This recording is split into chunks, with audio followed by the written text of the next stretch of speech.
नमस्कार, मी सौरभ कोरटकर. TV9 मराठीमध्ये आपल्या सगळ्यांचं स्वागत. मराठवाड्यात पावसाचा कहर पाहायला मिळतोय. अनेक गावात जनजीवन विस्कळीत झालंय. हिंगोली जिल्ह्याला पावसाचा सर्वाधिक फटका बसलाय. नांदेड, परभणी, लातूर जिल्ह्यातही जोरदार पाऊस बघायला मिळतोय. अनेक भागात पाणी साचलंय.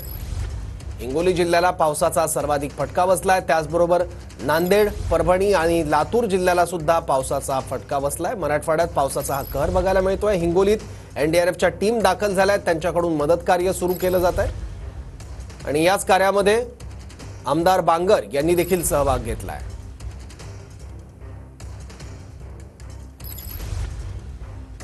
मराठवाड्यामध्ये पावसाचा कहर बघायला मिळतोय. अडकलेल्या शेतकऱ्यांना वाचवण्याचे प्रयत्न NDRFच्या टीमकडून सुरू आहेत. मागील 24 तासात मराठवाड्यातील 284 महसूल मंडळात अतिवृष्टी झाली आहे. अतिवृष्टीमुळे 3 जणांचा मृत्यू झाला. यात 78 जनावरं दगावली. संभाजीनगरमधील 47 मंडळांमध्ये अतिवृष्टी झाली आहे. जालन्यातील 29 मंडळात अतिवृष्टी झाली. बीड जिल्ह्याच्या 60 मंडळात अतिवृष्टी झाली. लातूर जिल्ह्याच्या 31 मंडळात तर परभणीतील 50 मंडळांमध्ये अतिवृष्टी झाली आहे. नांदेड जिल्ह्यामधील 42 मंडळात अतिवृष्टी झाली. तर हिंगोली जिल्ह्यातील 15 मंडळांमध्ये अतिवृष्टी झाली आहे.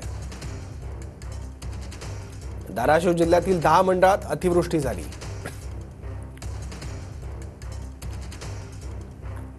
तर मराठवाड्यातील कोणत्या नद्यांना पूर आलाय? यामध्ये हिंगोलीतील कयाधू, पैनगंगा, पूर्णी नदीला पूर आलाय.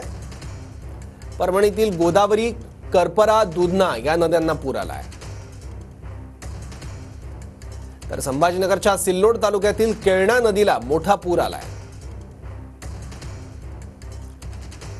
नांदेडच्या पैनगंगा नदीला देखील महापूर आलाय. त्यामुळे विदर्भ मराठवाड्याचा संपर्क तुटलाय.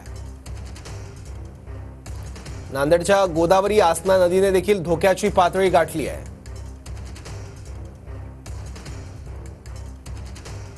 लातूर जिल्ह्यातील प्रमुख नदी असलेल्या मांजरा नदीला देखील पूर आलाय. लातूरच्या अहमदपूर तालुक्यातल्या मण्याड या नदीला देखील पूर आलाय. या नद्यांना पूर आल्यामुळे अनेक रस्ते, काही पूल सुद्धा पाण्याखाली गेले आहेत. त्यामुळे काही गावांचा आपापसातला संपर्क तुटलाय.